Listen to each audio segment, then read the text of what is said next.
I'm the executive director for the Atlanta Press Club, and we are so excited to have you here tonight as we celebrate 60 years of APC and honor our four amazing inductees into the Hall of Fame class of 2024 for their excellence in the field of journalism. Valerie Boyd, Clark Howard, Tony Light, and Maria Saporta. As all of you know, October seems to be the busiest month in Atlanta, so we are truly grateful for you all for making the time to come celebrate with us tonight. I don't know how much traffic you all got stuck in, but I feel like everyone, this is prompt. We're doing well. We're going to get started tonight with some welcome remarks from our title sponsors. First up is going to be Coca-Cola, and I would like to introduce Scott Leith, who is the Vice President of Global Strategic Communications at Coca-Cola. Welcome, Scott.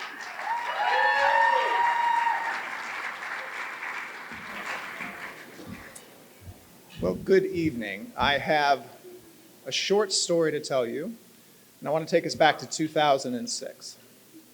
And in 2006, I was a reporter for the AJC. I was on the business staff at the paper, and Time Warner was part of my beat. There were a couple of interesting things going on with Time Warner at that time. One was they were working on selling the Atlanta Braves, and the other is they were ending their long relationship with Ted Turner, and they had just announced that he was not going to be up for re-election to their board of directors. So this was a bit of a significant end of an era in Atlanta media. And we really wanted to get an interview with Ted, including to ask him if he wanted to buy the Braves back. Well, he didn't want to have an interview with us and was returning no phone calls at all. But then we noticed that he was going to be speaking at Emory University. He was getting an award, and it was going to be public. So it would be a place to maybe go and get him.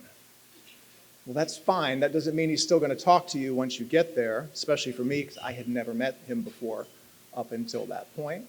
So we needed another plan, and that plan is sitting in the room tonight, and that is Maria Saporta.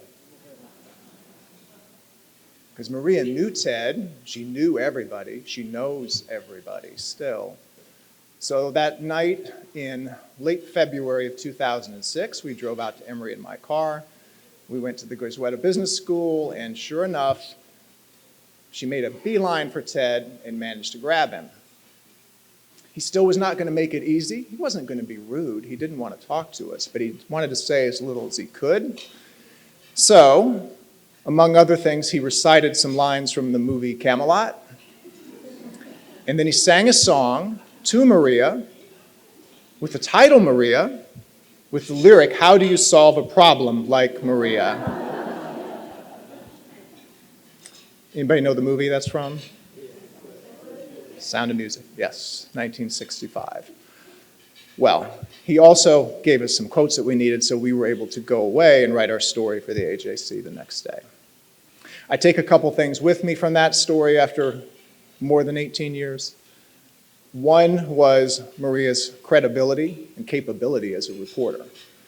But more than that, it was her generosity as a colleague, as a mentor, as a partner in the newsroom.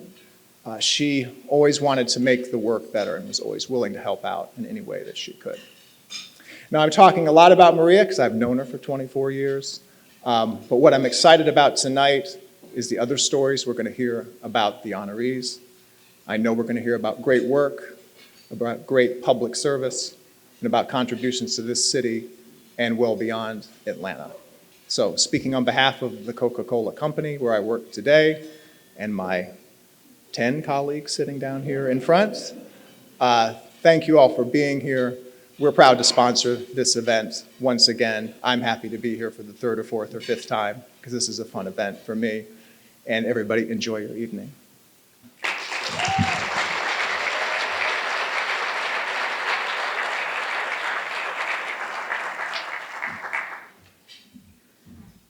Thank you so much, Scott and Coca-Cola, for your generosity. Our other co-title sponsor this evening is Southern Company. And in their generosity, they've decided to forego comments for this evening so we can get started with dinner. But we are so appreciative of both Southern Company and Coca-Cola. Thank you so much. Please enjoy your dinner, and we will get back to the program shortly.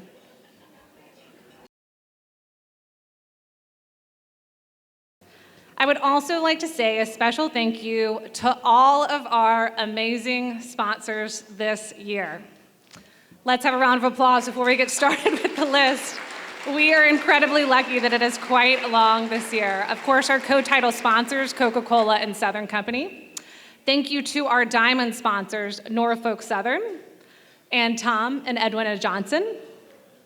Our platinum sponsors, CNN, and the Arthur M. Blank Family Foundation. Our gold sponsors, Wellstar, the Home Depot, and the Atlanta Journal-Constitution. And to our silver sponsors, Georgia EMC, Children's Healthcare of Atlanta, Gas South, D. Jack Sawyer Jr., Integral, the University of Georgia Grady College of Journalism and the President's Office, AT&T, Fifth Third Bank, Operation Hope, Berry College, and Georgia Natural Gas. Quite an impressive list this year, so please let's get a round of applause for everyone. You will also notice in tonight's program a page with all of our annual sponsors listed. So please, many of them are here tonight, and we thank you also for your support. I would also like to thank several people here tonight that make this event possible. First off, Paula. If you know our Director of Corporate Relationships, Paula Hovater, then you have a best friend. Paula, would you please stand so we can recognize you?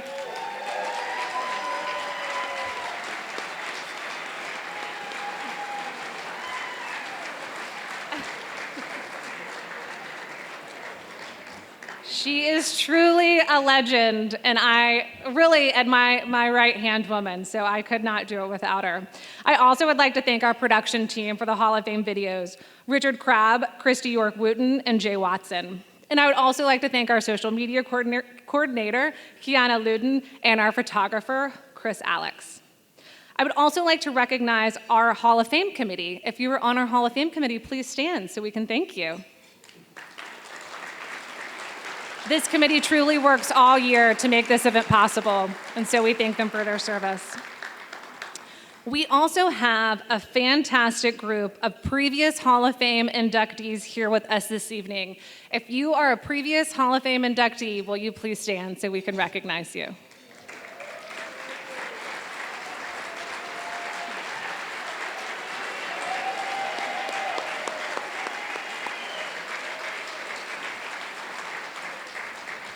Quite an impressive room this evening. And I would also like to recognize our Atlanta Press Club Board of Directors. If you're on the APC board, please stand so we can thank you.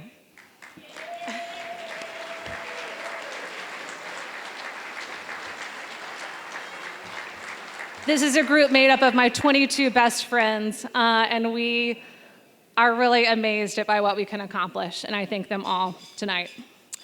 And now I have one last person to thank, and we have a little surprise in store as we get to honor one of our very own APC Chair, Keith Pepper. He's getting ready to speak here in a minute, and so I'm gonna go off script, which I know thrills him. I just saw his face. For those that know Keith, you know he is super smart, super passionate, and super busy. Before I met him, I thought I had a busy social schedule, but he's really blown me away. And while being one of the busiest people in Atlanta and building an amazing business, Rough Draft Atlanta, if you're not a subscriber, I highly encourage it. He's also been our APC chair for the past 2 years. And wow, what an amazing past 2 years it's been. He's not only been a constant support system for the club and for me, but he has pushed us to be more strategic, more thoughtful, and expand our horizons. He's brought new vision and energy to the club and has ensured we are well on our way to celebrating another great 60 years. And also, we just have a lot of fun. So to say a few more words and present the night's first technical award, it's my pleasure to introduce immediate past chair of the Atlanta Press Club, Ken Foskett.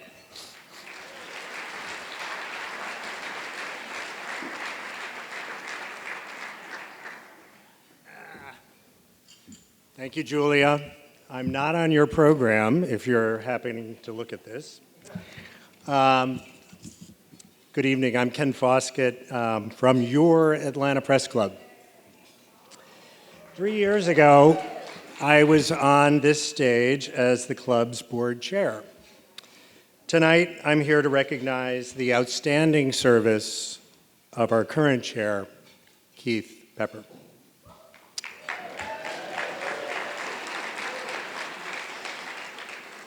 Keith is wrapping up his 2 years in the hot seat with the club's finances the best they have ever been. Our events inform, make news, and engage the Atlanta community. But it was a different story when Keith took over. The club was crawling its way out of the pandemic.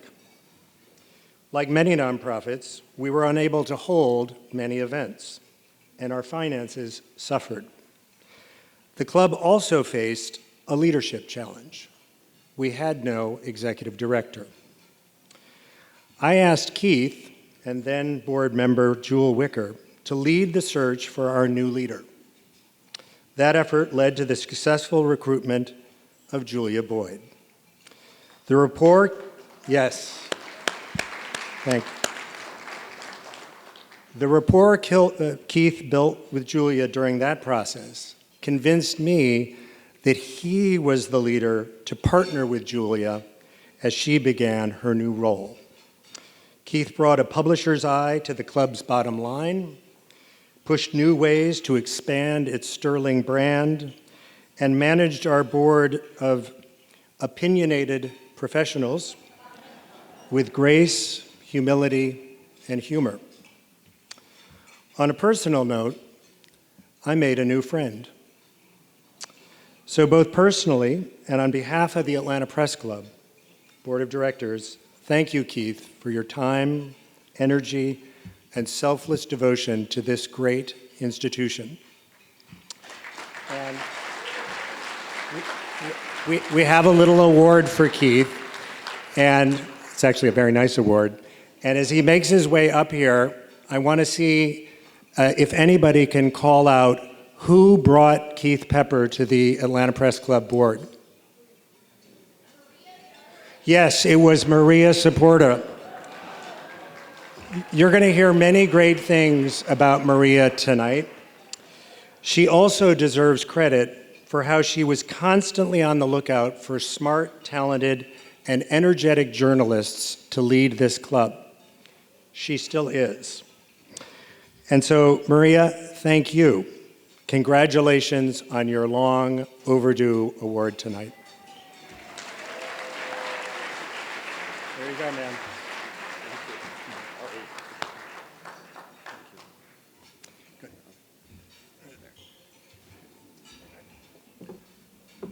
Now I know why Julia wouldn't show me the run of show about 20 minutes ago.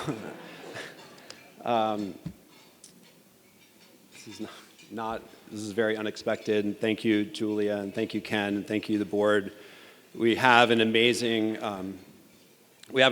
board that's dedicated, that is definitely opinionated, and it's a real honor. I mean, in my remarks that I wrote, it's surreal having grown up in Atlanta as a media-obsessed kid to be standing up and leading the Atlanta Press Club. When I met Maria in 2021, I think, we didn't know each other, but we started talking, and she learned that I was a publisher and that we had a business that was on track to make money and to grow, and she said, "Great, you're going to be the treasurer of the Atlanta Press Club."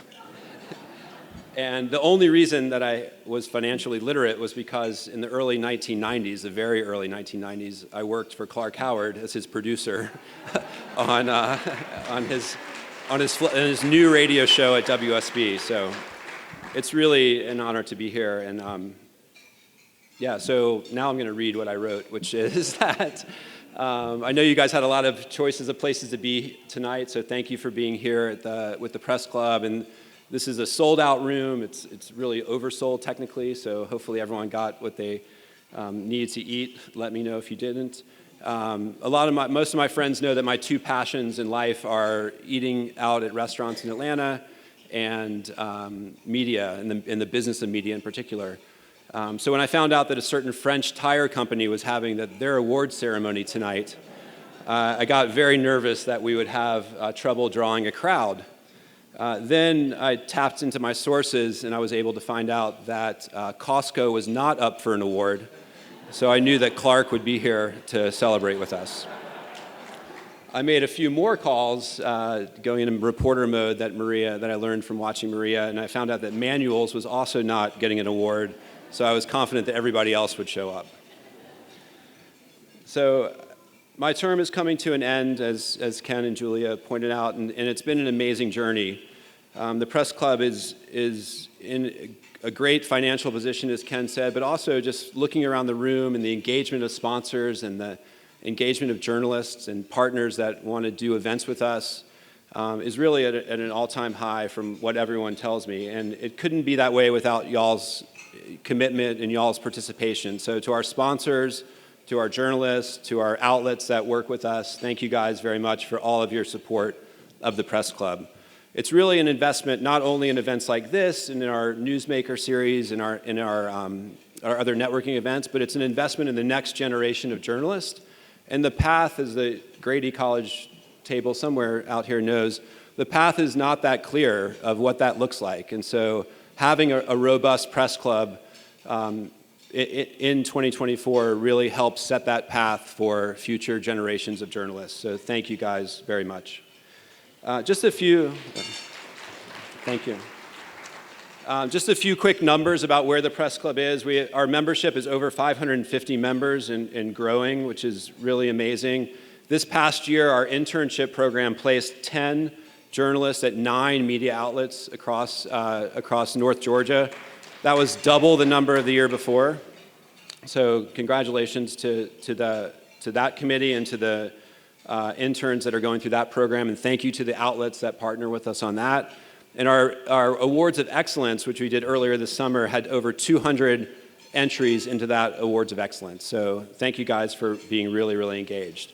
And of course, something that's dear to all of us, and especially to Maria, the Loudermilk Young debate series continues to thrive in a period when it's not certain that debates, especially the kind that we do, are always going to thrive. And so we just wrapped up another series of debates, and that platform for civic engagement remains something that is unique, not only in Georgia, but really across the country. And thank you to our partners at Georgia Public Broadcasting, because we couldn't do that without their support.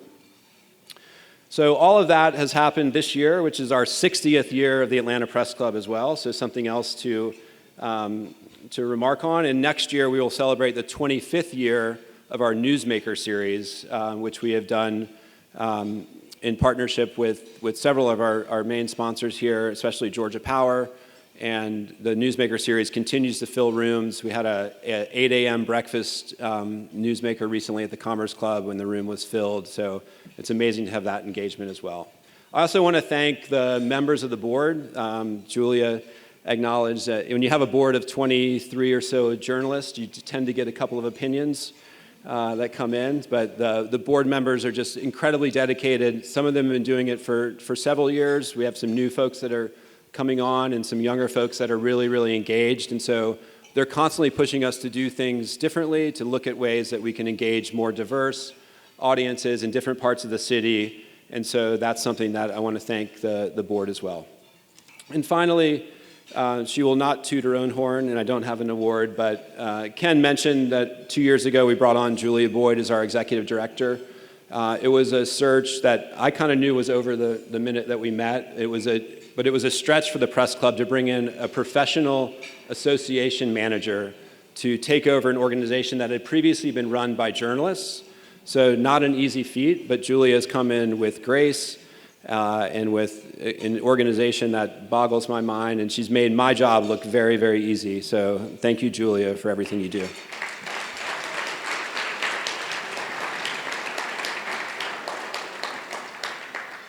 All right, so as we get ready to honor some of the finest folks in the field, we're reminded why the Press Club's work matters more than ever. So as all of you guys know, we're facing unprecedented challenges in the world of journalism, from economic pressures and business models that constantly are changing, to pressures from politicians on assailing the media and a lack of public trust. That's I haven't seen the latest survey, but it seems like it's always at a new crisis point.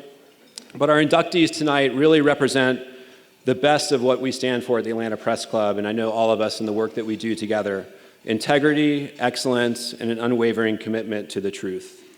And speaking of excellence in journalism, I couldn't think of a more fitting host for tonight's ceremonies than Blayne Alexander, who really exemplifies what is in store for the future of journalism. A longtime friend of the Press Club, Blayne is an Atlanta-based correspondent for NBC News, where she reports on the nightly news, the Today Show, and MSNBC. And in case you missed the news about the news, Blayne was recently named the newest correspondent for Dateline NBC.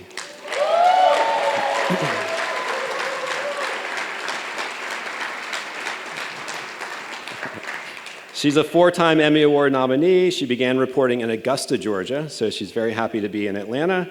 And she spent 6 years before NBC with, we should strike that from the record, if anyone's from Augusta. She was with 11 Alive for 6 years before NBC. A proud native of Oklahoma City, Blayne is a graduate of Duke University and a member of Delta Sigma Theta sorority and the National Association of Black Journalists. She and her husband, Jay Bailey, live in Atlanta with their 2 daughters. Will you please join me in welcoming Blayne Alexander.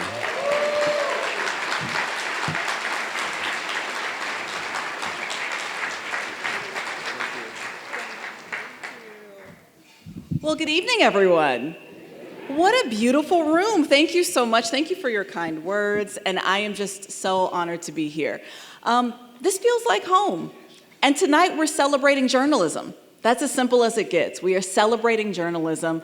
I think that as we sit, 8 days now? Somebody's blocked out the countdown, but 8 days away from the election.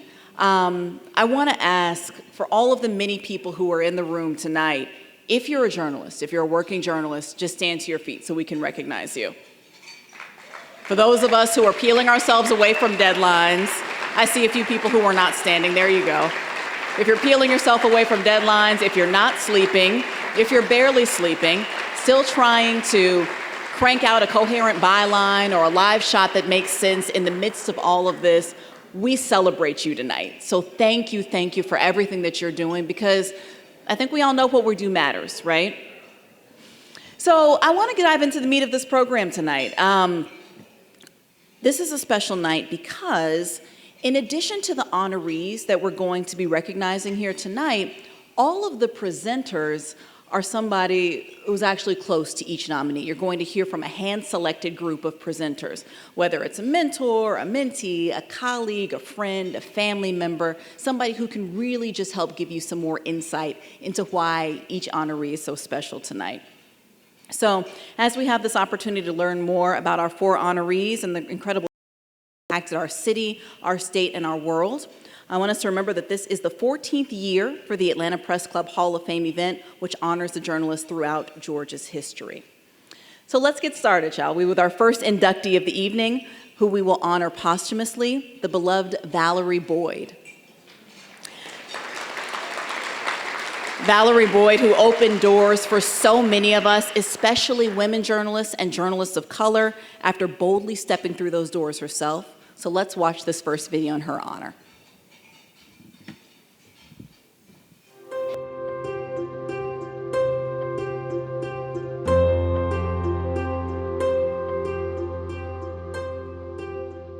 This language is literature. This language is poetry. This language needs to be, celebrated and preserved. And so Let others speak. That's how Valerie Boyd described her philosophy of storytelling. Literary greats spoke through her on the pages of Alice Walker's journals and in a 2003 biography of Zora Neale Hurston, Wrapped in Rainbows, the book that earned Boyd the nickname Zora Head for her zealous research and mastery of her subject. And I thought that what was said of Zora in this book on page 284 applies strikingly to Valerie Boyd herself. Boyd was a child of 1960s Atlanta. She ran the student newspaper and was valedictorian of her class at C.L. Harper High School. After college at Northwestern, she returned to Atlanta in 1985 and became a books and arts editor at the Atlanta Journal-Constitution until she left the paper in 2004. She was 4 years younger than me, but I knew immediately she was going to be the wise elder in the room, the one that everybody went to when they really wanted to know what was going on. She was, like I said, struck me immediately as an old soul. She was very determined, but not in a scary or freakish way. Always had ideas about what she wanted to be working on next, and it was always about building a community. That was very important to her, and that struck me when I was young, that she was already thinking in those terms of, the bringing more people in and diversity without calling it diversity. She wanted everybody to have a voice. Boyd enjoyed a career in academia, wrote for the Washington Post and Los Angeles Times, as well as for the Oxford American, and later, the Bitter Southerner. She racked up many honors, including the Charlayne Hunter Gault Distinguished Writer in Residence at the University of Georgia's Grady College of Journalism and Mass Communication. Valerie Boyd is honored for her accomplished career as a writer, journalist, and educator. Bridge the false divide between journalism and literature, unquote.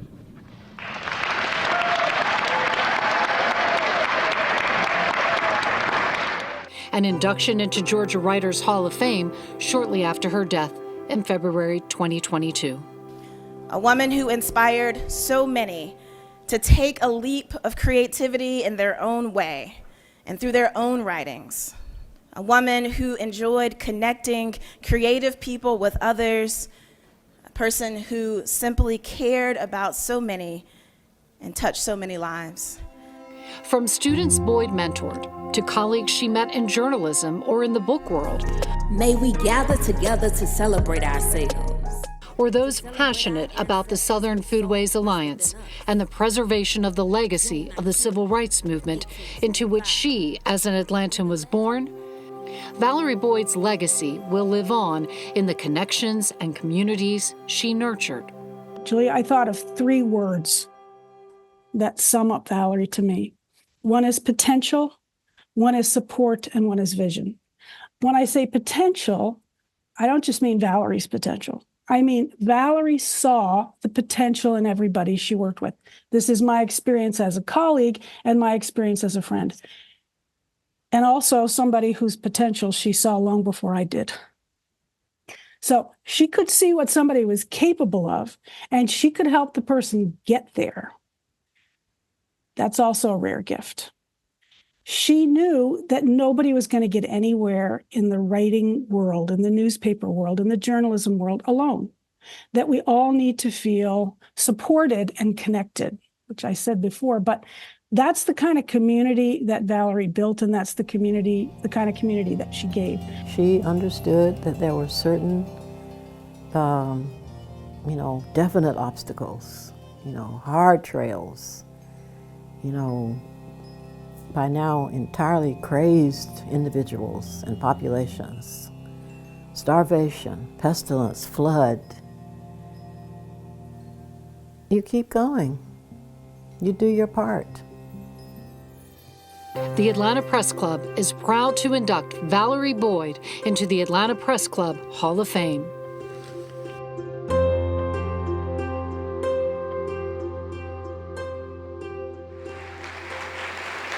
And now I'd like to please ask Moni Basu, Director, MFA in Narrative Nonfiction, and the Charlayne Hunter Gault Writer in Residence at the University of Georgia, to please come to the stage to present this award.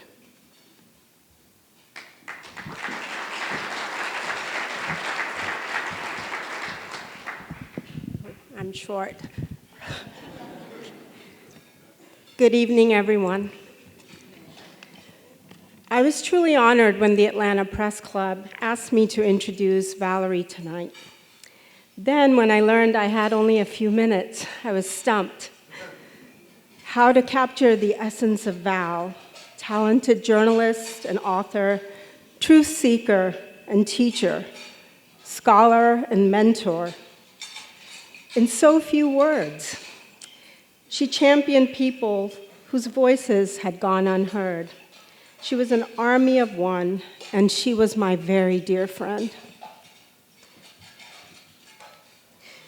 I first met Valerie Jean Boyd at the Atlanta Constitution in 1990.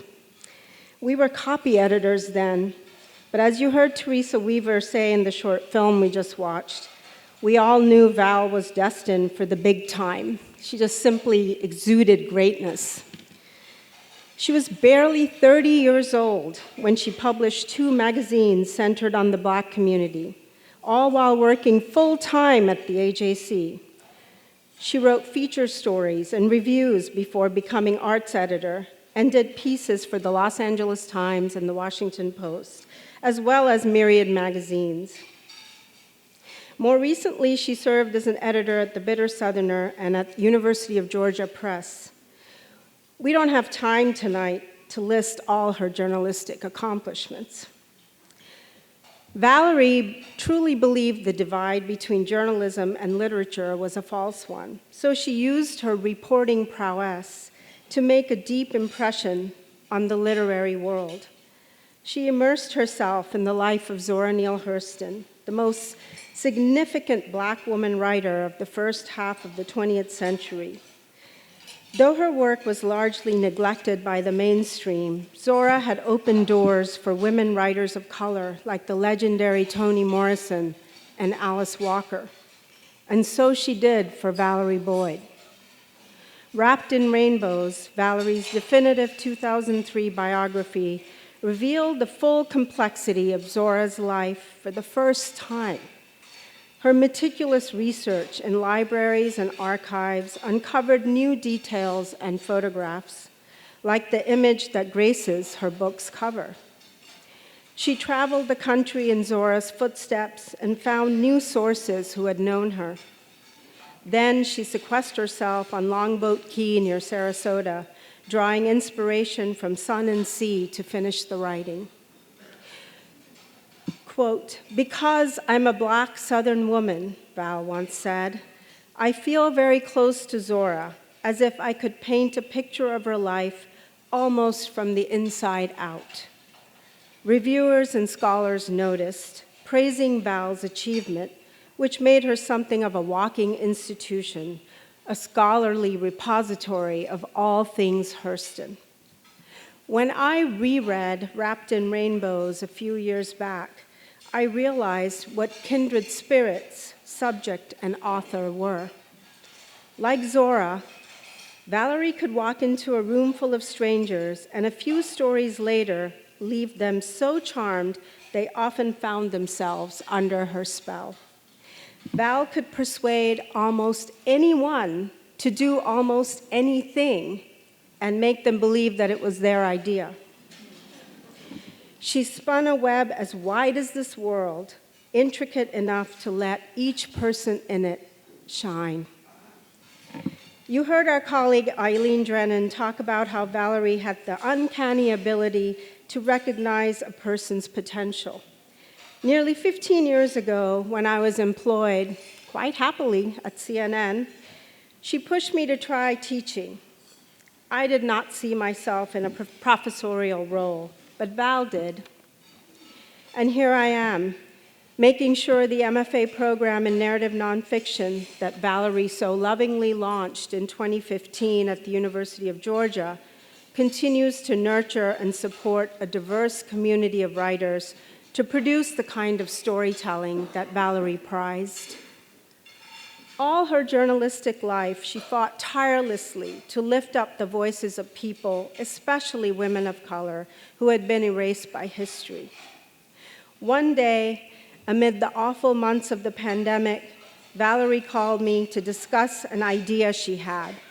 She was going to compile the stories of how people of color were coping in the time of COVID. The anthology, Bigger Than Bravery, became her final book. It was published in the fall of 2022, several months after Gathering Blossoms Under Fire, the journals of Alice Walker, which Val had painstakingly edited. Val did not live to see either book released. She had fought and lived her fullest with pancreatic cancer for 5 long years, but lost that struggle on February 12th of 2022. As Val was admitted to Emory Hospital for the very last time, I was finishing a story on Alabama's poet laureate for The Bitter Southerner. Val was supposed to have already edited the piece, but by then, she was terribly ill. Still, she took my phone calls from Florida. Still, she insisted we talk through how the story would take form. Val, I said, you need to rest. Don't worry about the story. No, she replied, I'm good. This is going to be a great story. Then she proceeded to nudge me, like she always did, to make the story better. A few days later, she was gone.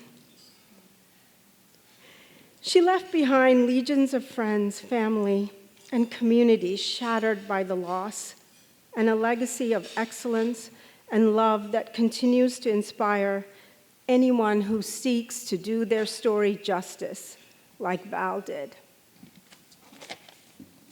Here to accept the award tonight for Valerie Boyd is her longtime partner and soulmate, Vida Goler.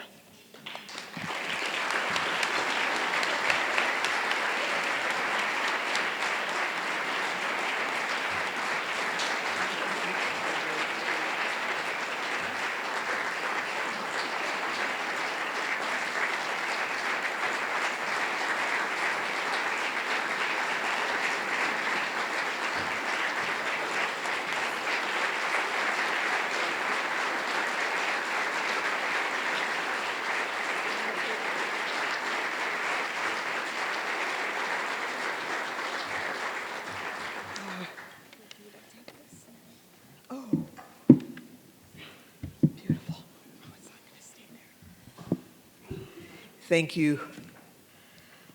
Wow. I don't know what that video just kind of got me. And so thank you for this wonderful award. I'm also short. Valerie would be thrilled to be inducted into the Atlanta Press Club Hall of Fame. And I'm honored and delighted to accept this prestigious award on her behalf. So as we've seen in the video and from Moni's beautiful comments, during the short time she was on Earth, Valerie made incredible contributions to the world. In her professional life, she was an amazing journalist, writer, editor, and teacher. And in her personal life, she was a fantastic partner, friend, family member, cheerleader, connector, supporter, and all-around beautiful human being. Thank you. Reporters, writers, and editors at the AJC, The Bitter Southerner, Valerie's magazines 8 Rock, and Health Quest, among other publications, saw her as a conscientious and skilled colleague who was committed to excellence and truth. Academic colleagues at the University of Georgia's Grady College of Communication and Journalism knew her as a hard-working professor committed to facilitating her students' learning, and as a visionary whose tireless efforts founded a low-residency MFA program in narrative nonfiction that has garnered great respect and a wonderful track record since its creation in 2015. And staff members at Emory University's Rose Manuscript Archives and Rare Book Library saw her as a kind and dedicated researcher. Valerie was committed to telling Black women's stories in ways that highlighted their truths, that revealed their inner lives as much as possible. We see this in how she approached her biography of Zora Neale Hurston, Wrapped in Rainbows, in her approach to editing Alice Walker's journals, Gathering Blossoms Under Fire. She expanded her mission a bit to include the stories of women and men of color in Bigger Than Bravery, Black Writers on the Year That Changed the World, a book she edited on Black people's experiences of the pandemic. As Moni said, Bigger Than Bravery and Gathering Blossoms Under Fire were both published posthumously. In addition to my deep respect for Valerie's professional accomplishments, I also appreciate her for who she was as a person. I remember her for her wonderful sense of humor, the ways she nurtured and guided her niece, Kaylisha, and her transformation from a dog-tolerant person to a deep lover of canine companions,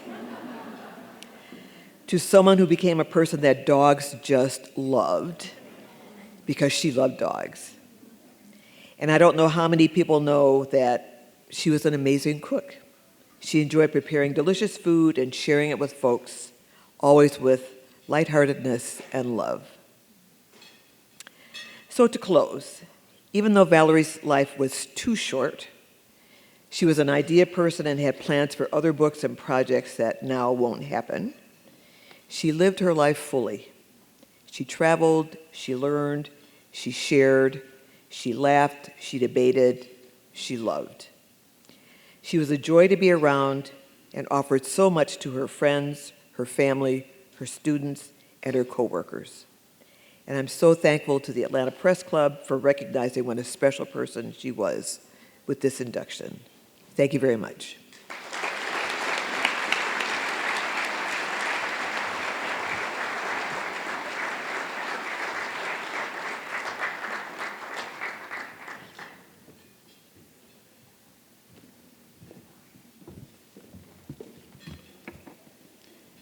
Thank you again to Moni and to Vita for those beautiful and moving tributes. Thank you.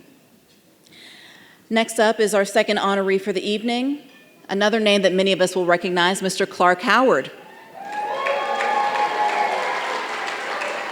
And a lot of us won't make a purchase of any significance until we hear what Clark Howard has to say about it. So I think it's very striking and fitting to say that his words have impact, and we are all very grateful for you. That's legacy, my friend. So let's watch this video in tribute to Clark Howard.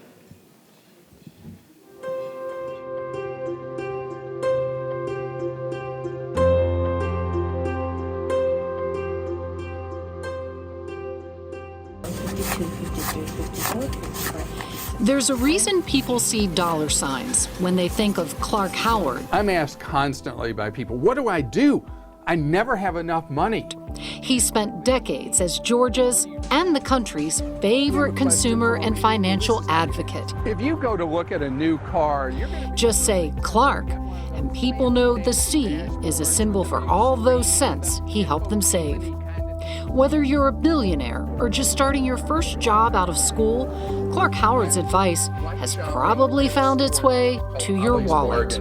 If you travel with him, you see people coming up and thanking him.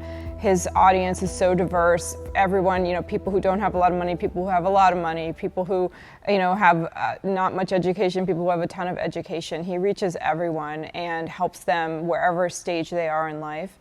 And it's really, it's amazing to see how he impacts people and touches their lives. They thank him profusely for all of his great work.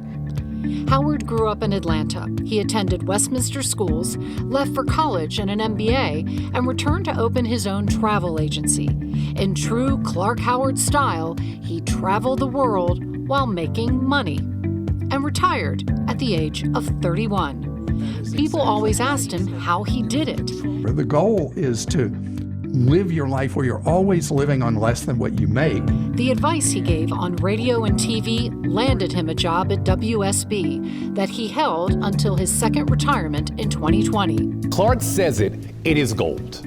Okay, if Clark says you want to do this, if you don't want to get that warranty, if this is what you want to look for when you're shopping, people believe it. But do you know why I think Clark is so successful in getting his message across to people? I think he's so successful because of the fact that he does it with a twinkle in his eye.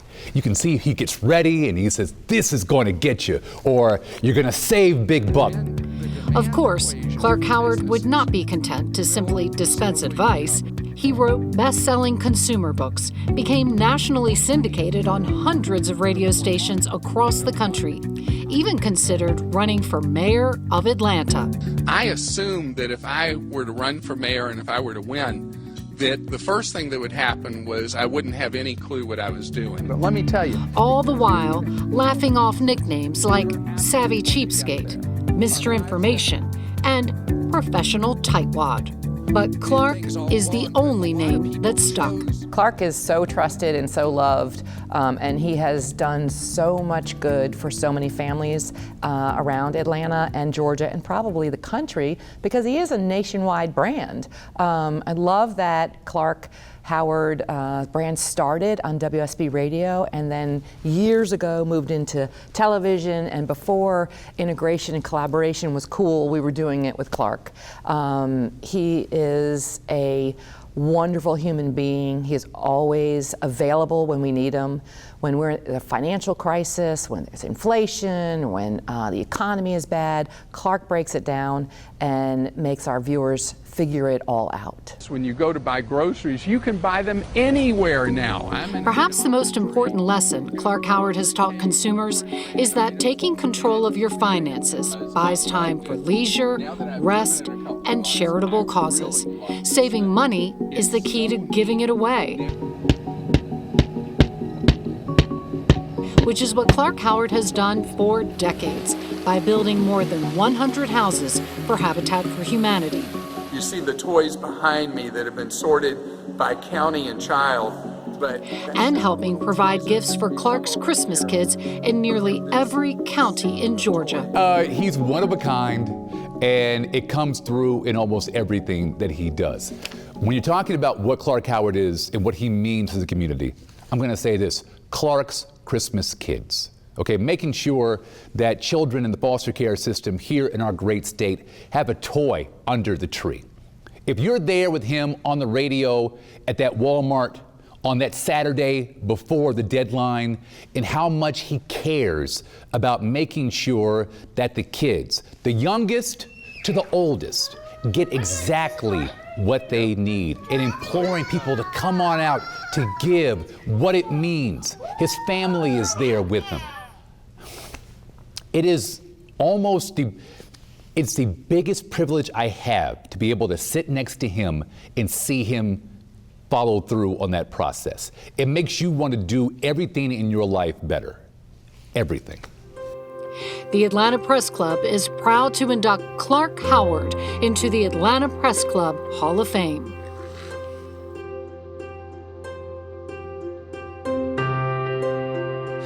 I'd like to bring to the stage presenter Mark Meltzer, Executive Vice President Hope Beckham Espinoza, and Atlanta Press Club board member to the stage to present this award.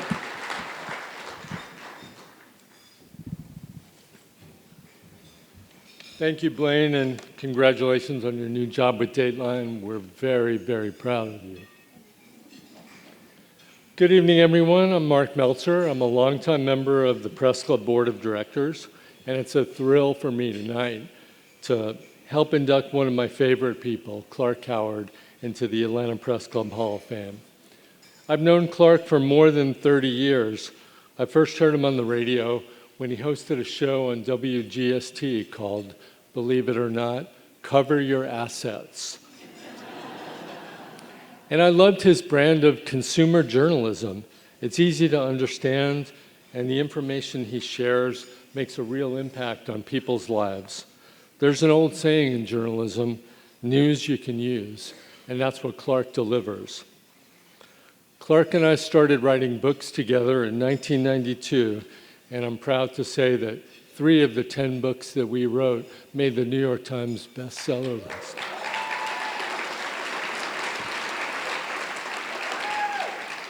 One of them was on the list for 21 weeks and made #1 in its category. So yeah, in addition to everything Clark does, he's a best-selling author.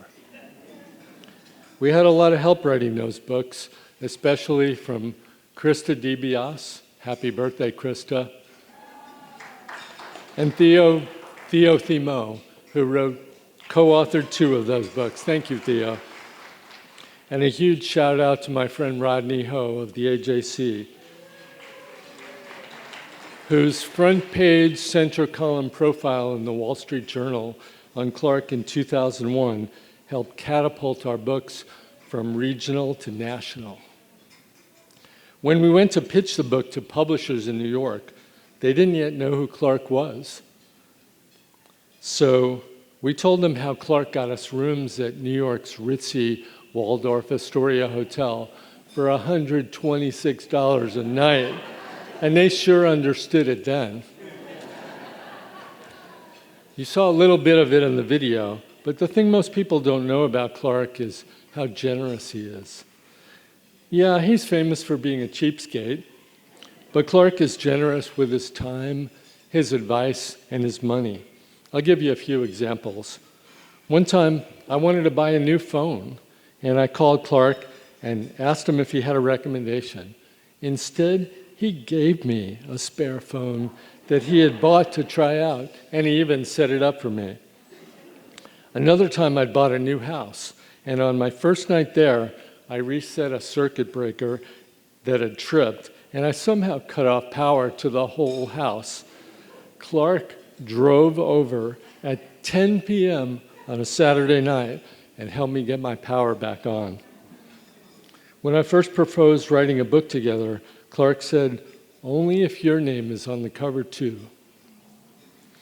And when we did book signings together and people wondered, "Who's that guy next to Clark Howard?" Clark graciously introduced me as, quote, "the brains behind the operation." That's the kind of person he is. Some celebrities seem nice on TV or radio, but when you meet them in person, it's the total opposite. Clark is just as kind and humble in real life as he is on the air. The information Clark shares, whether via his TV reports on WSB, through his podcasts or his blog, changes people's lives. I've seen person after person tell Clark how we helped them get out of debt, build a retirement nest egg, buy a house, take a vacation, help send their child to college, or get out of some financial jam. I can't think of anyone more deserving to receive this honor tonight. Please help me welcome Clark Howard into the Atlanta Press Club Hall of Fame.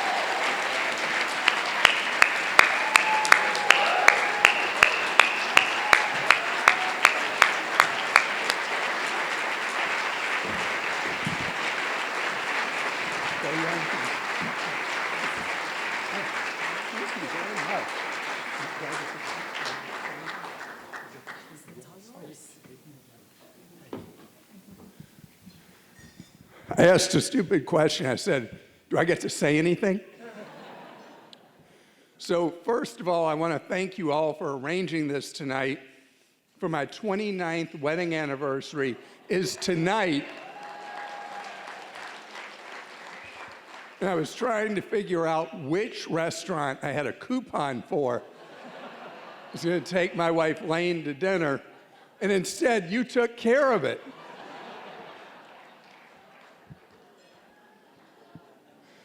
So it is true, I am cheap.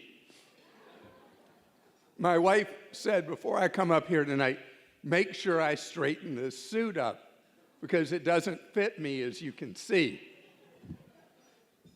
You did say that.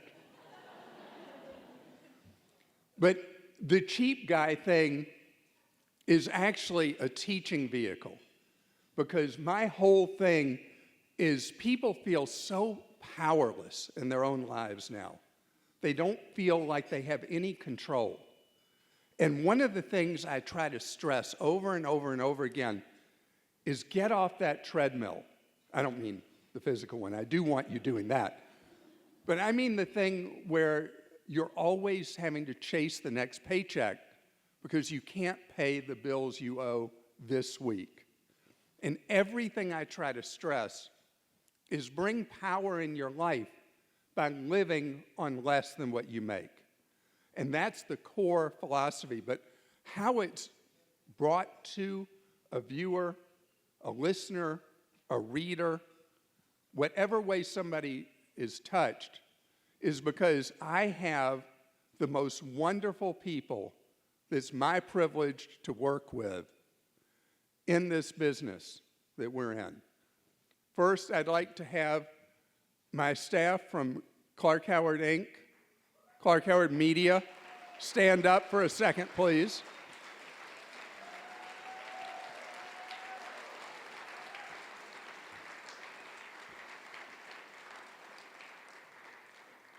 They work so hard every day to bring to Clark.com and ClarkDeals.com information with integrity and explain in a way that you can act on.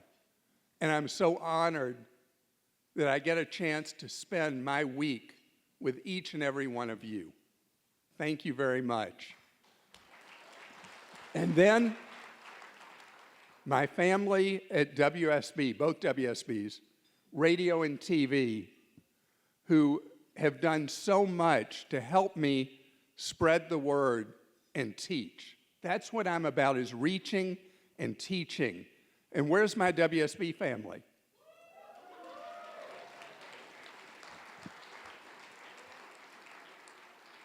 So I got to tell you a funny little aside. When WSB hired me away from WGST to work in radio and TV, I knew nothing about TV, and they said, we'll teach you. Well, if you ever watch me on TV, you can see I still didn't learn anything. But I get a chance to do that every day. And the folks from HLN and CNN in the back, they're at the cheapest table here, if you'd stand up for a second. I had a chance they're too shy to stand up. I had a chance for 5.5 years to have the privilege of working there and having an opportunity to communicate around the country through the outlets that they offered. But the thing is, anything that I do is not native to me. I was never trained to be a broadcaster. I was never trained to write. By the way, I've been writing a column in the Atlanta Constitution, I still call it that for those of you old-timers, since May of 1990, been in the AJC. And to have this opportunity is someone who my high school English teacher told me, you better make enough money so you can have somebody write for you because you can't write anything. I took that to heart. Mark Meltzer is the ultimate example of that, because if he hadn't come to me with the idea of writing books together, we wouldn't be sitting there with 10 books published. And so I am the luckiest man ever to have the opportunity to work with so many like-minded people. And a late friend of mine used to say, you can't fix not nice. And I've had this privilege over the years to always work with nice, warm, wonderful people. And I want to mention that my oldest daughter is here, Rebecca, wherever she is. And my oldest sibling is here, even though she looks like the youngest, my sister Jackie. My great-nephew Gabe is here. Rebecca's husband Travis is here. And if I missed any other family members, I apologize. But thank you so much. I really appreciate the kindness of the press club doing this in my honor, but it's really in the honor of the wonderful, wonderful people it's been my privilege to work with since 1987 in the media. Thank you very much.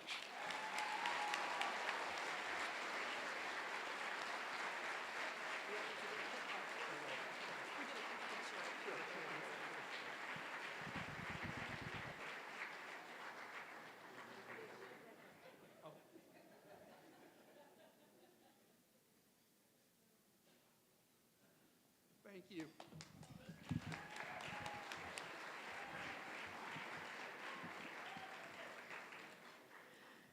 Another big congratulations to Clark Howard. Thank you all. Before we bring up our next honoree, I'm going to do a quick exercise. Quick show of hands. We've talked about this. How many of you all watch WSB TV in here? Well, a lot of you, everybody in Atlanta, right? So if you've ever seen that big breaking news banner flash across the screen, and then you see this exclusive video or somebody getting arrested or one of those active live shots that the reporters always do, right? We used to be competitors, so I can say that. If you've seen any of that, then you've definitely seen the work of our next honoree, Mr. Tony Light. So he is absolutely one of the best to ever do it, and we're excited to honor him tonight. Let's watch the video.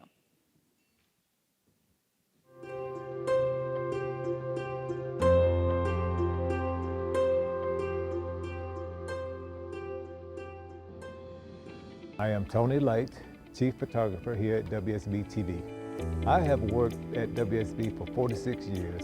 Photojournalism is important because without it, we would be radio.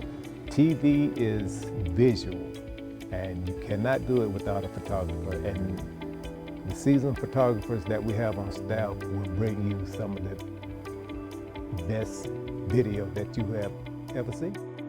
Tony Light's visual touch has influenced every image WSB produces in the field, and his work ethic stands alone in TV photojournalism.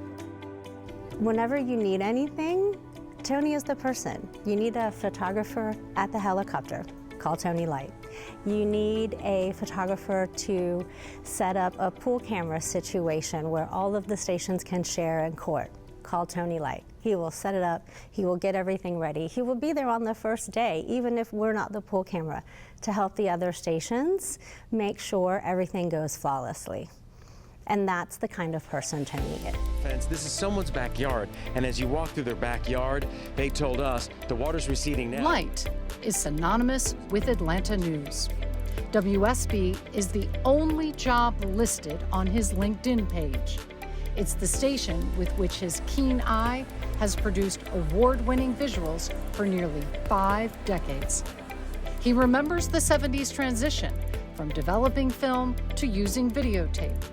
Today, all we need is a phone or camera, a laptop and Wi-Fi. But experience matters. Tony's institutional knowledge is second to none at WSB.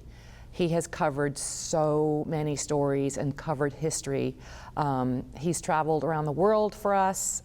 He has done everything that was asked of him, plus some, with a smile on his face, and he contributes every day. He builds friendships and relationships, and that is what makes Tony Light extra special.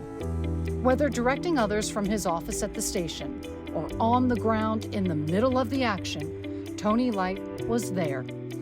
From the first live truck used at WSB to the channel's first helicopter, Tony Light was there. From the 1996 Olympic bombing to 2020's Black Lives Matter protest, Tony Light was there. Those kinds of moments are the ones that, and then with Tony, wasn't after the Olympic Park bombing, was on my birthday, and I happened to be down there. And the next day it's 27 hours, and Tony's coming back and forth with supplies and reliefs.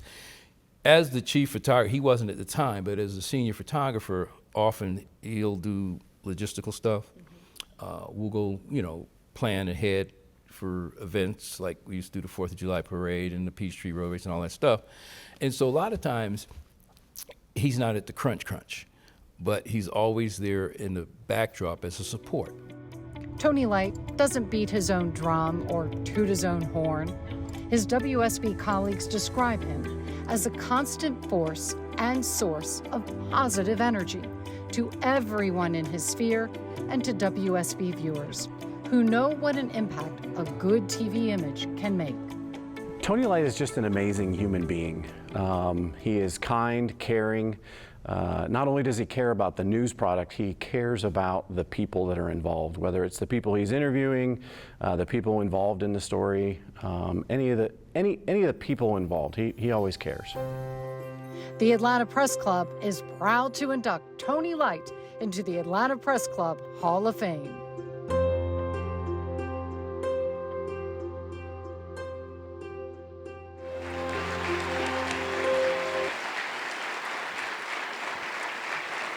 And I'd like to welcome to the stage to present this award, Tom Jones, senior reporter at WSB TV.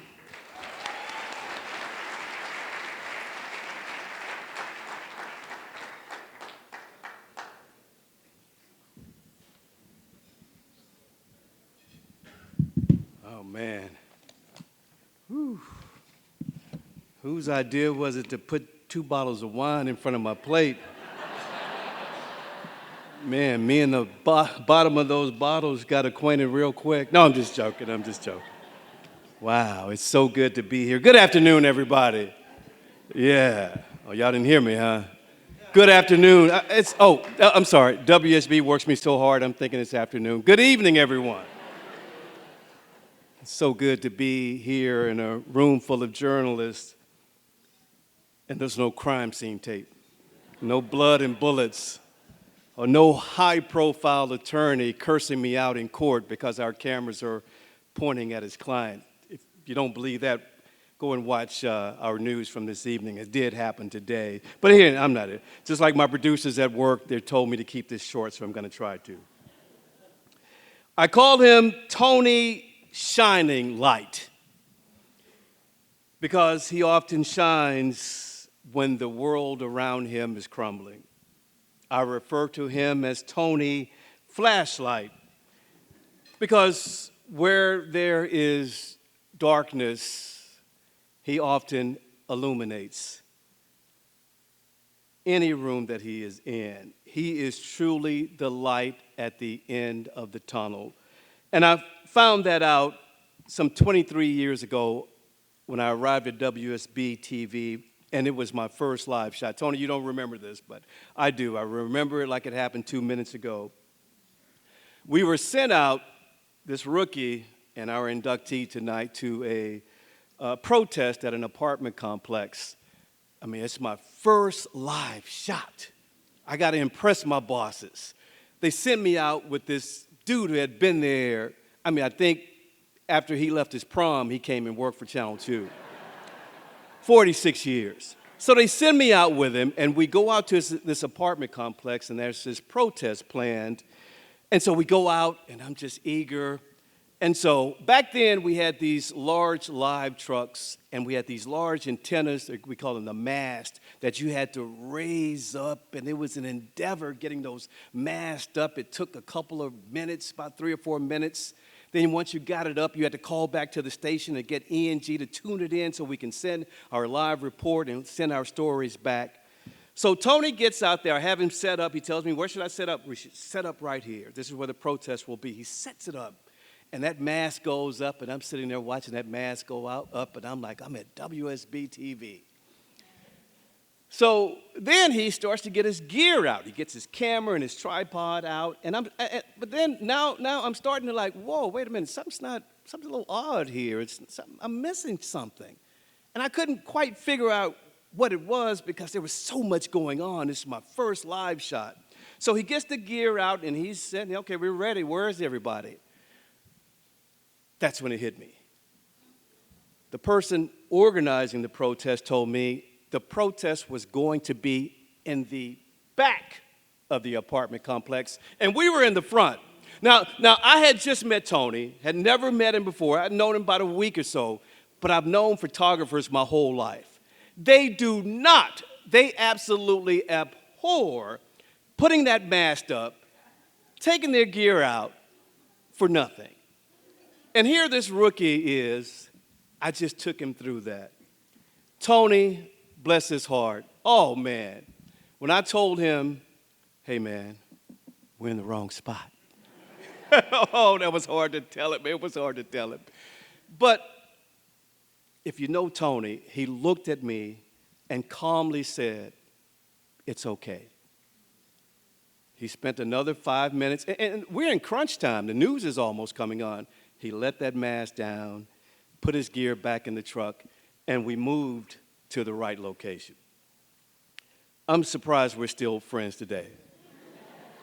Especially after years later, we were on a shoot, and Tony told me, hey man, watch my camera. I'm going to go down here and check out something. I watched his camera get smashed by a woman backing out of a driveway, and she ran it over. Marion, Suzanne, y'all didn't hear that. But he's like MacGyver. He fixed that camera, and we did our live shot.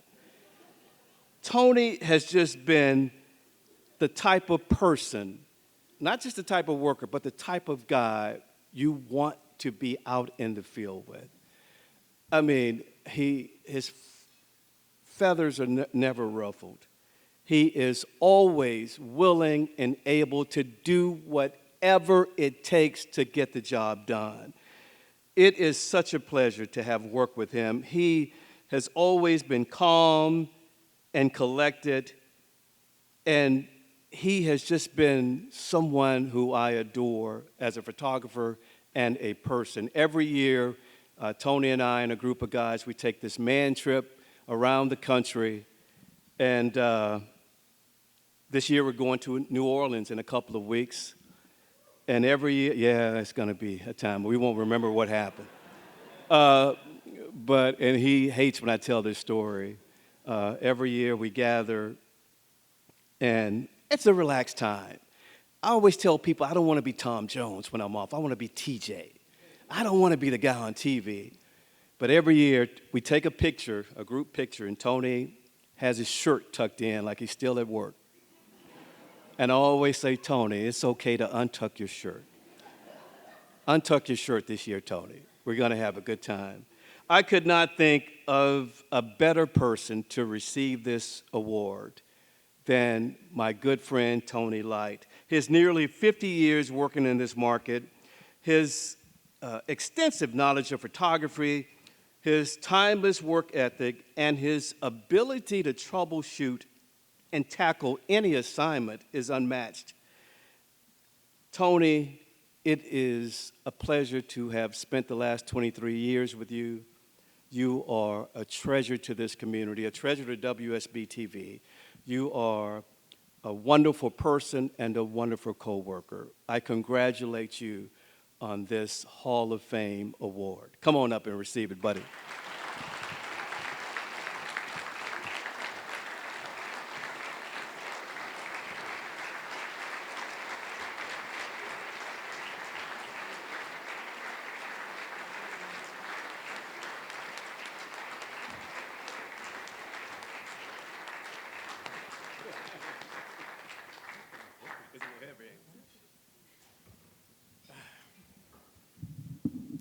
Feels funny being on this side of the camera, for sure. Let me get my glasses and my right focal length here. Okay, I'm sorry. I should know better.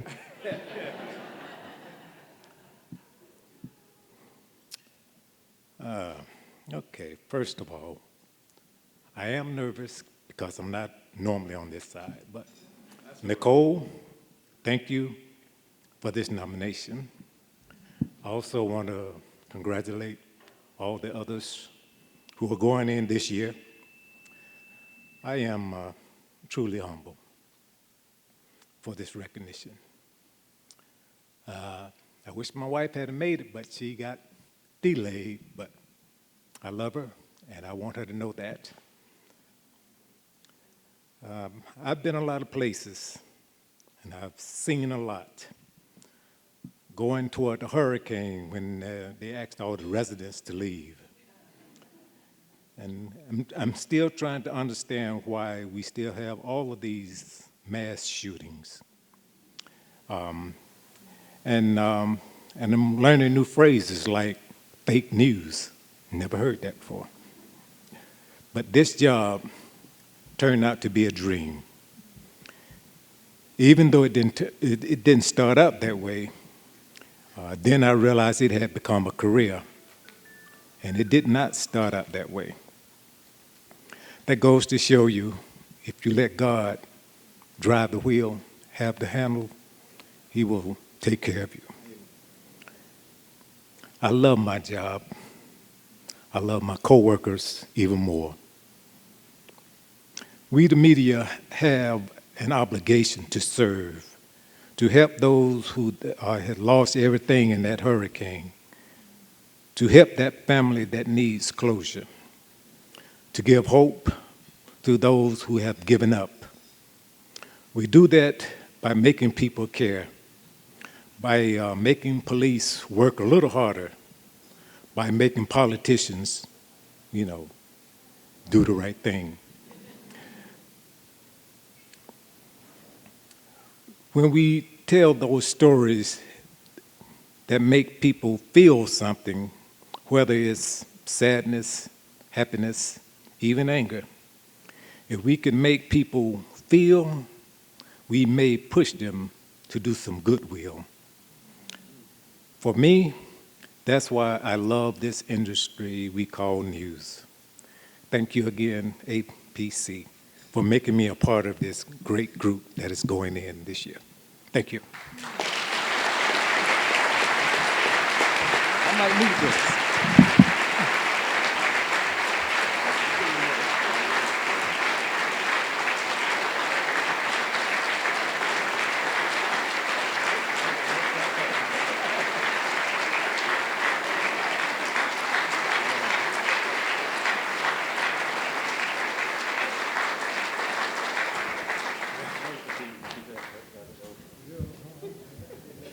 Ladies and gentlemen, Mr. Tony Light. If you'll indulge me, I have a very quick story, a Tony story to share too. And Tony, I don't know if you'll remember this, but I was a brand new reporter in Atlanta more than a decade ago at 11 Alive. And I was a one-man band, and y'all know what that is. You go out, carry your own camera, set up your own light, do your own live shot, edit your own package, send it back, and just pray that it makes air, right? So we were all in a breaking news scene together, and I was brand new to Atlanta, just came from Augusta, as you've heard, and all I knew about Atlanta was that the traffic was scary and the other reporters were scary. I was 24 years old, and I was just terrified. And so everybody else shows up, two-man crews, everybody's well-sourced, knows what they're doing, and I was just there with my camera and a prayer. And so I'm setting up my live shot, or setting up my stand-up, and everybody's hustling and bustling, and Tony looks at me, and he sees me kind of go back, tape my thing, and then go back and watch it again, and it's out of focus, so I do it again, and then I look back and I'm out of frame. So he comes over and he says, just stand over there. I'll frame it up for you. I got you.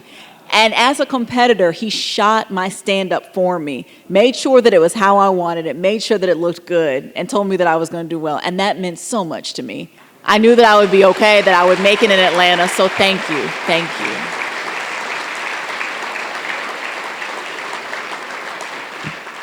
So now we're going to move on to our final inductee of the night, the incredible Maria Saporta.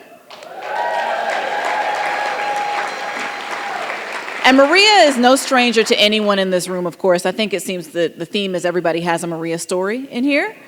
So if you'll indulge me, I'll tell mine very quickly. I learned a couple of lessons as a new reporter very quickly. And one of them that I learned is that Maria knows everything. That was a very quick and easy lesson to learn. We were covering a news conference of the then mayor, Kasim Reed. And I remember that all of us were kind of asking questions, and they were questions that were easily forgettable.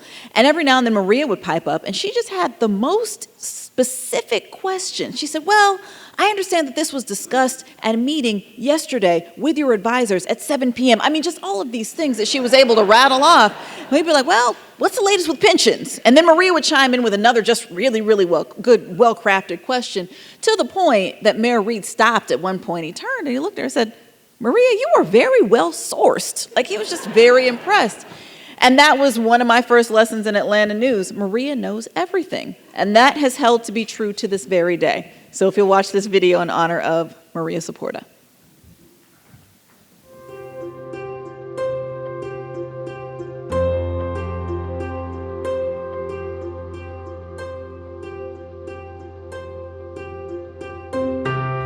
Making connections, building bridges, encouraging success, paying it forward. These are the tenets of a new project called the Atlanta 2.0. When people ask me, what is Atlanta Way 2.0? This room is Atlanta Way 2.0. Actions that could also describe the purposeful work of the nonprofit's founder, Atlanta journalism icon Maria Saporta. Maria is Atlanta through and through. From her incredible family story of European parents who made it to the U.S. after surviving the Holocaust, to involvement in Atlanta's burgeoning international community with multiple languages spoken at home.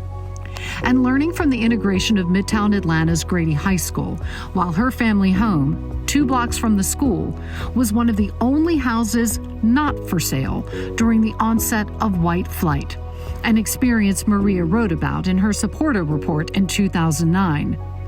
Those 4 years of high school, she wrote, Grady embodied all the pains, divisiveness, awareness, cross-racial friendships, and hopes that came with the dreams of a great society. About 50 to 75 college and high school students from throughout Metro Atlanta picketed today at the Fox Theater. Even as a young woman, she was part of the movement to make Atlanta a global city, honoring its legacy as the home of the civil rights movement and helping preserve its landmarks. Over the years, Maria has had so many interests and so many passions that has been expressed through her journalism. I think as a young woman, one of her first causes was to save the Fox Theater. So whenever I go by the Fox Theater, whenever I go into the Fox Theater and I listen to the mighty Mo, or I look up at the stars in the ceiling and see those wispy clouds go by, I think of Maria joining all those activists to save the Fox Theater from demolition because there was supposed to be a skyscraper built there. That is one of her legacies. When I look at Maria, I think of her time going back to her childhood. Her roots in Atlanta are deep. She was a childhood friend of civil rights leaders in Atlanta, including the King family, and she's maintained those friendships over the years. Maria Saporta's career has been defined by her unique combination of compassion and tenacity in her reporting, and her steadfast and selfless efforts to move the city of Atlanta forward. 27 years at the Atlanta Journal-Constitution, writing for the Atlanta Business Chronicle. Welcome to Saporta Reports. Starting the Saporta Report, the Atlanta Civic Circle, and the Atlanta Way 2.0, among other firsts she's led. As one of Atlanta's most influential journalists, Maria has gained the respect and friendship of the city's leaders, from architect John Portman to entrepreneur Herman Russell and Ambassador Andrew Young. When people see Maria calling, they pick up the phone, and she is part of the city's most pressing conversations. And she is always pushing women leaders forward. Shirley Franklin credits Maria with influencing her to run for mayor.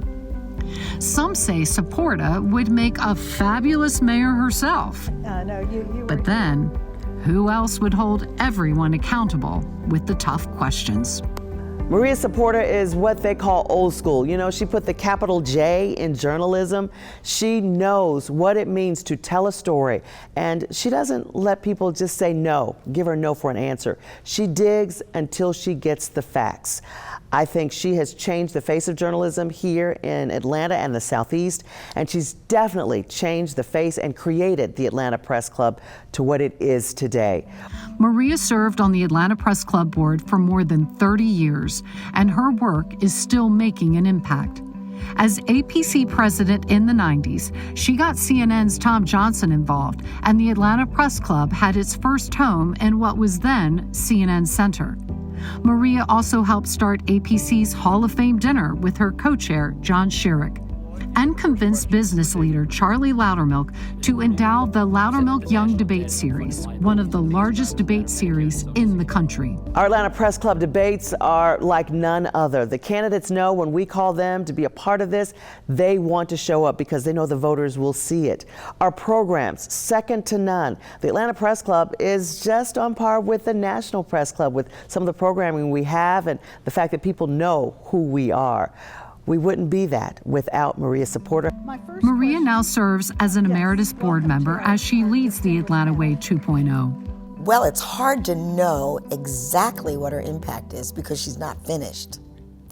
She's always creating something new.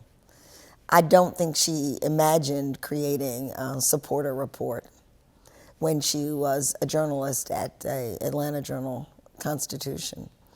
But she did, and now she's created an organization, Atlanta 2.0. So she is creative, she is evolving, and in some ways that's what Atlanta has done. So she stays a step ahead of the rest of us. She sees into the future, and I think that she will be doing this for the rest of her life. Maria is a member of the Georgia State University Business Hall of Fame and received the Atlanta Business League CEO Award for Vision of Excellence. Tonight, we get to welcome her as one of our own. The Atlanta Press Club is proud to induct Maria Saporta into the Atlanta Press Club Hall of Fame.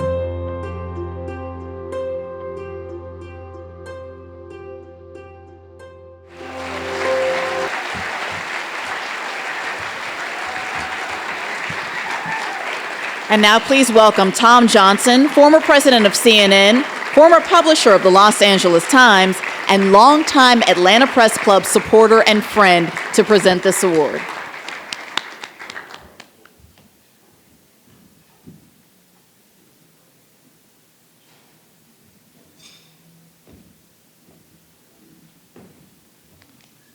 Do not get old.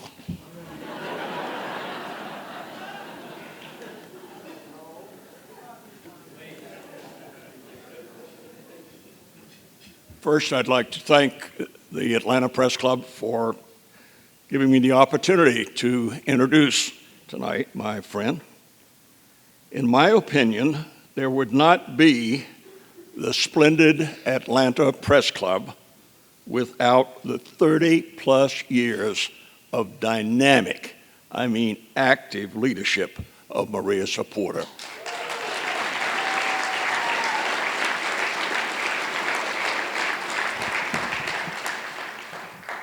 I first met Maria in 1990 when she ambushed me after I had spoken at the Commerce Club.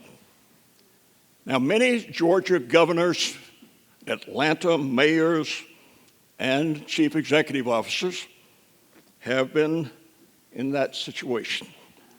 They have experienced the same supporter ambushes as did I. But in this case, she was not interested in my superbly prepared speech about CNN. She wanted me to help her rebuild the Atlanta Press Club. And I was asked to agree to meet with her. And I said that I would at some future date, using that as an effort to get back to my office quickly. No sooner had I arrived back at CNN Center than my phone was ringing with Maria asking to set up a specific time and place soon. As so many of you in this room know, persistence is one of her many qualities. We met with the core leadership of the club at that time, and among several needs that were described, and I did find my notes, first, she wanted CNN financial support. With Ted Turner's approval, we gave it. She wanted office space for CNN, for the press club at CNN Center. With Ted's support, we provided it. I think it was either for free or for $1 a month. She also wanted more active participation by CNN staffers, and especially in club activities. That too, I should tell you, was provided. Our former associate producer, Laurie Strauss, even became executive director of the club, and Laurie's here tonight.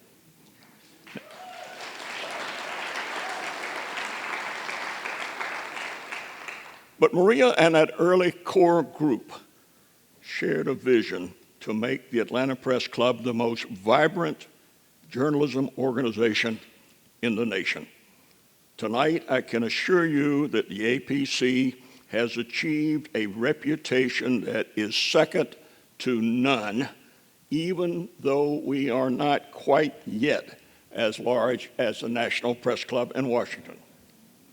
Maria and I also undertook securing a major donation that would fund future political debates in perpetuity.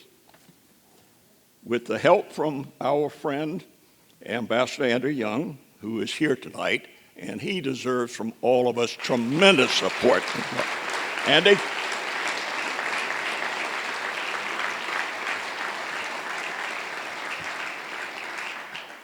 But in any case, Maria and I went to see Charlie Loudermilk. We convinced him to donate $1 million for what has become the excellent Loudermilk Young Debate Series. And as was said earlier tonight, I think public knowledge of the candidates is far better now because of this debate series than it would otherwise be.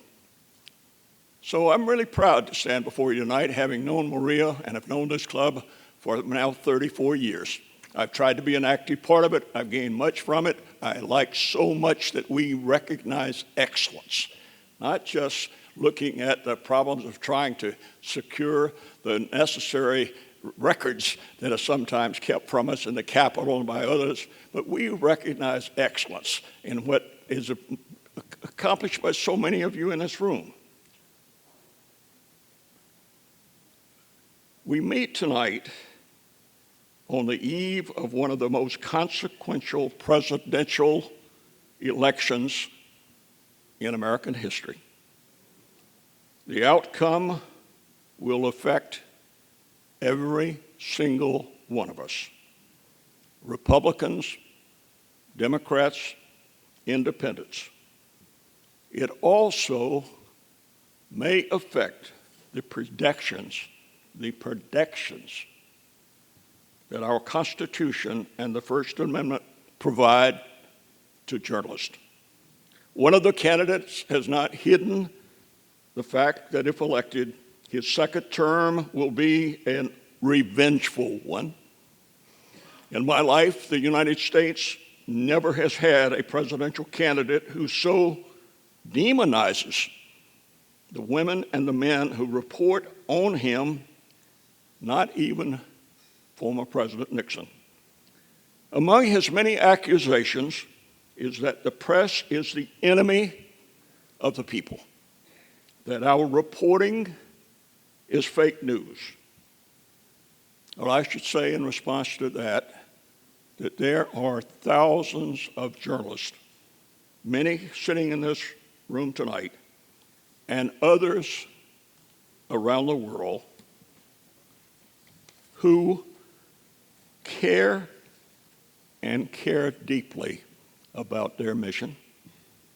They are disproving those lies by serving honorably and bravely and always doing their best to report truthfully as best they can on this very complex world in which we live.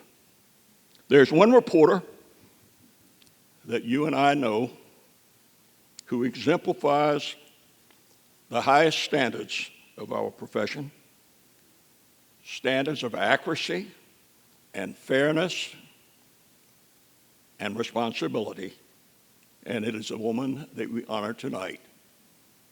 Ladies and gentlemen, Maria Saporta.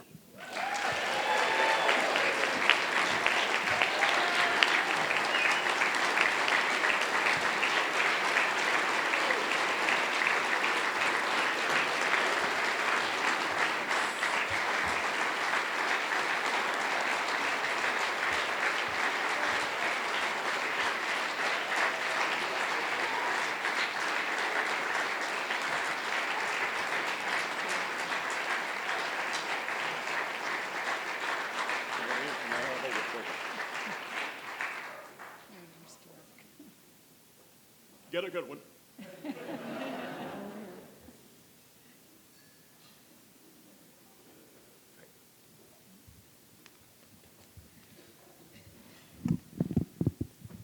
I'm a lot shorter than he is. Oh, God, I am really overtaken tonight. Thank you so much, everyone, for being here.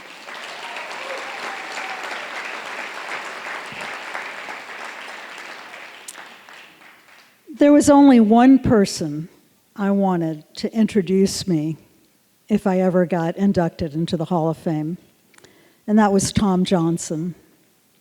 Edwina, thank you so much for sharing him with me and with all of us here.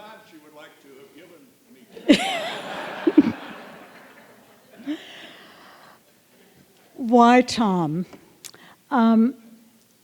Two of my proudest accomplishments in life involve Tom. The revival of the Atlanta Press Club, I have to say, has been one of the most rewarding experiences of my life.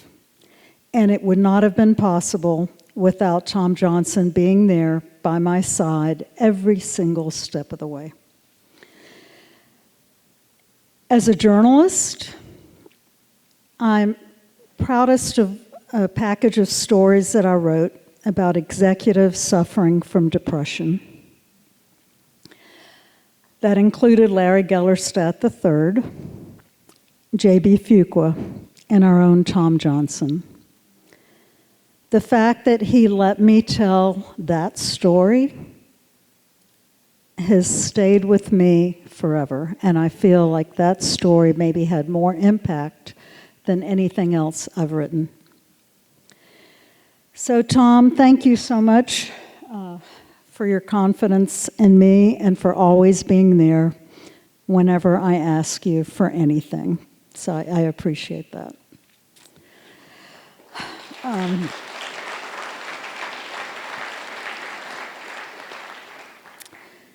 Tonight is such a special night for me. I'm honored to be inducted with Valerie and Clark and Tony. What a great group. It means a lot that we are peers and on this journey together. I hope you will indulge me for the next few minutes. My supporter report team, present and former, will you please stand and remain standing?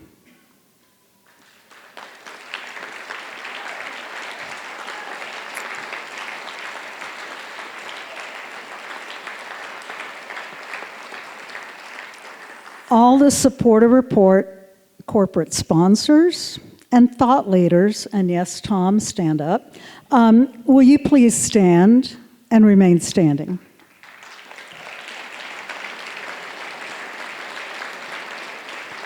I see you, Lyle. And my dear Atlanta Way 2.0 family, that includes the board, sitting over there, will you please stand in our honorary co-chairs, which includes Shirley Franklin, Andrew Young, Reggie McKnight, and Allison Goodman and Bill Bowling. This is really such an amazing time. And then we have 550 activators all over the city. And if any of those are here, will you please stand? My Atlanta Civic Circle family, if you're part of that family, please stand. All my colleagues,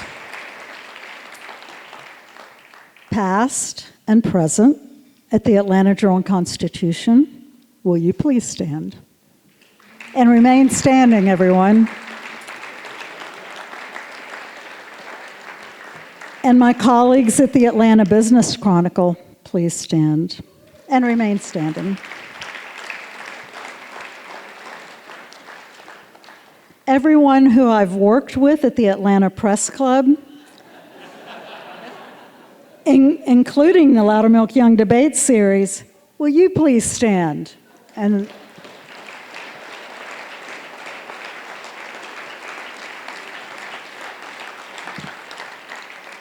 members of the Leadership Atlanta 2020 class, and other Leadership Atlanta alums, please stand.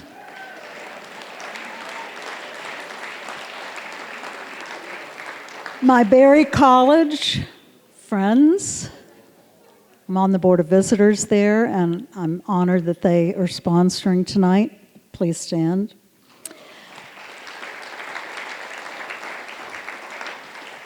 And all my dear friends, and there are so many, I won't call you out by name, but you know who you are, who have joined us tonight.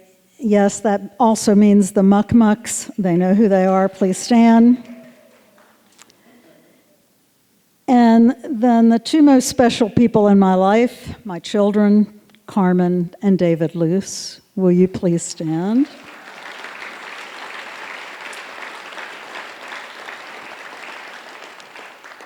Yes, I did work a lot as a journalist and as a volunteer with various civic organizations like the Atlanta Press Club. But Carmen and David, you have always been the center of my world. And now that world has been joined by my amazing granddaughter, Mackenzie.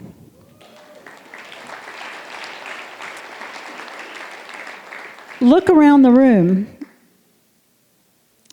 This is our community. Many of you could have stood up several times. And if you're still sitting, it only means there's more work to do. You may now be seated. You know, as we come to the conclusion of tonight, I'm not done yet. as we near the conclusion of tonight, I'm going to ask when Maria concludes her remarks to take the mic over to Ambassador Andrew Young.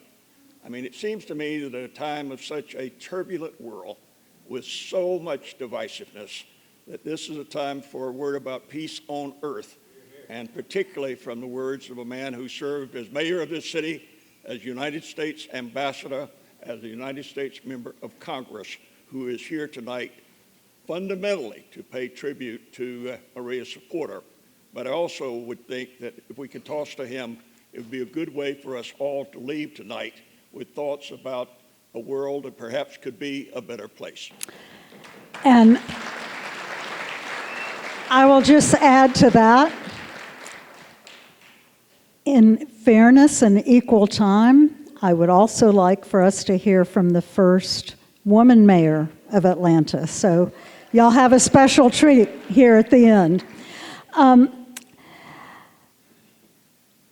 As many of you know, my professional core is civic journalism, something that is as important today as it's ever been. We have an obligation to make sure we are covering our communities accurately and constructively, exposing what's wrong and showcasing what's working. That's what I've tried to do for my 44 years in this profession, and it's what Supporter Report has been aiming to do now for nearly 16 years. For the next chapter of my life, my focus will be to help nurture that next generation of journalists, civic journalists in Atlanta and beyond. We have work to do. Remember, democracy dies in darkness. We cannot have darkness. I also pledge to do whatever I can to strengthen our civic fabric through Atlanta Way 2.0, and thank you, all my friends from Atlanta Way 2.0, and the fabulous board and honorary co-chairs and activators. We have a lot of work to do. Lastly, I remain committed to doing all I can to help the Atlanta Press Club in serving our current and future journalists. And last but not least, I will work with the Press Club to raise more money that we need for our debate series if we're going to put on a robust and important 2026 debate series, which could be one of the most important ever. Yes, we do have work to do. I'm looking forward to working with all of you. This is not about me, it's about all of us. And I thank you for this honor, and I will always treasure this night. Thank you all.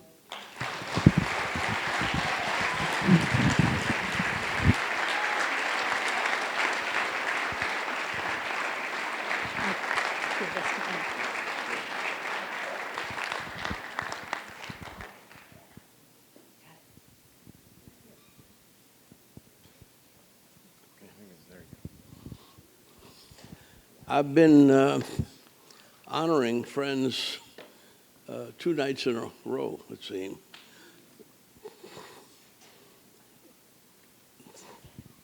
What's this? Oh, that Mac Wilburn was honored in Arkansas in their Hall of Fame a couple of nights ago. And I went because in 1970, Maynard Jackson asked Mac Wilburn to help him register voters. There were 18 counties in Georgia where there was a black majority, but there were no elected officials.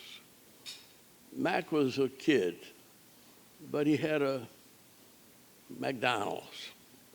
And he said, I can't do that, but he said, I can't do that. I can't ask people for money, but can I write a check? Well, that's way back. I didn't know anybody that could write a check for $18,000 for 18 Georgia counties to register voters. And when I got up to talk about his being elected, being honored, it suddenly dawned on me that maybe in 1970, his little investment in 18 counties in Georgia could decide who's the president of the United States in a few days. I think the same of Maria. The thing I remember most about Maria is she and I and the other reporter, cameraman from the city, were stranded on the streets of Tbilisi in Soviet Georgia.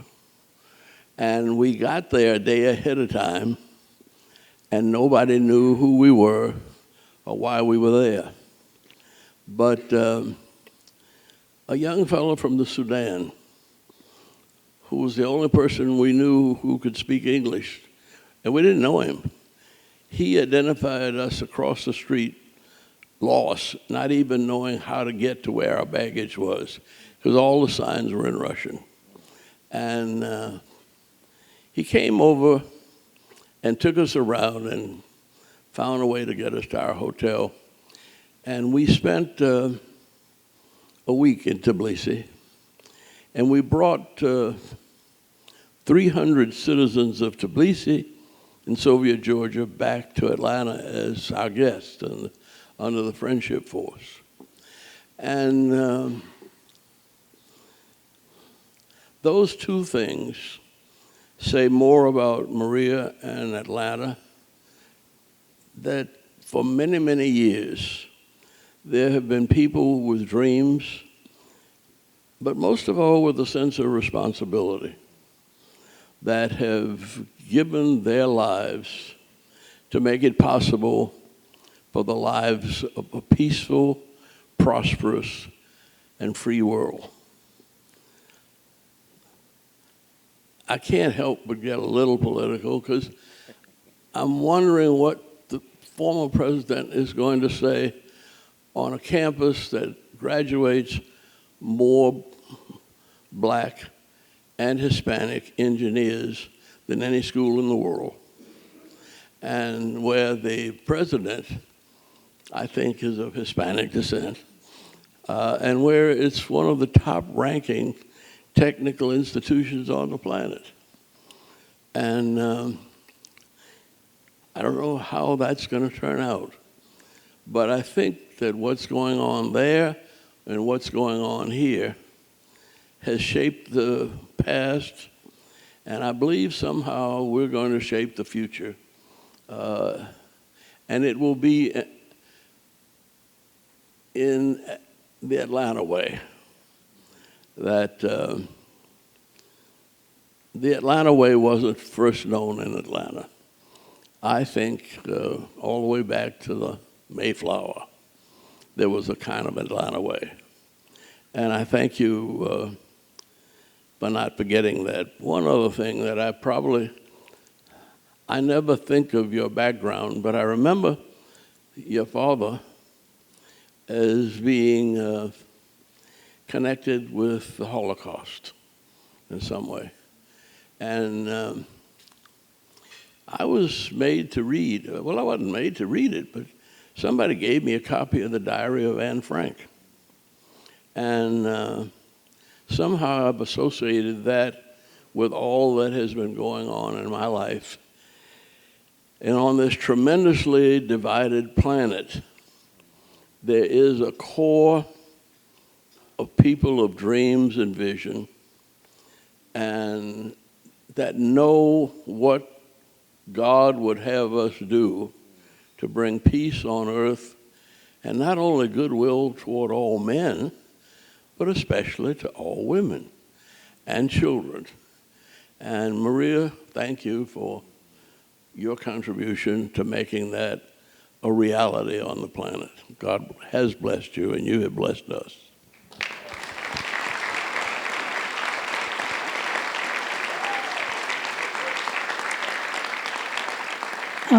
My mother was in the same concentration camp as Anne Frank, Bergen-Belsen, at the same time that she was there. Anne Frank didn't make it. Thank God my mother did. Shirley. Yeah. Come on. You have been a real leader. Come on. So I learned a long time ago, working for Andrew Young, and frankly for Maynard Jackson, the best thing to say is amen. The depth of his experience and the depth of his faith and the goodness of people, believing when even it looks impossible, there will be peace and harmony and friendship. So amen.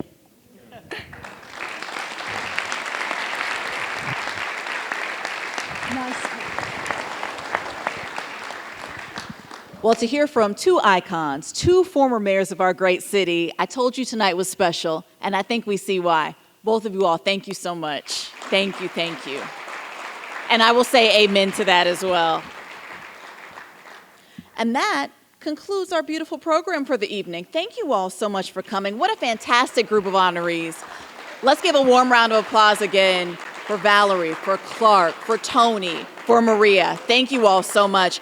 Before we end for the night, I want to ask all the members of the Atlanta Press Club, the esteemed board members, to please stand so that you all may be recognized. Let's greet the board members of the Atlanta Press Club. I'd like to give another very big thanks to the Southern Company and Coca-Cola and to all Press Club sponsors and members, and another thank you to our honorees. And before we leave, I'd like to ask all of the honorees to come up again for a final photo at the end. Thank you all. Have a great night.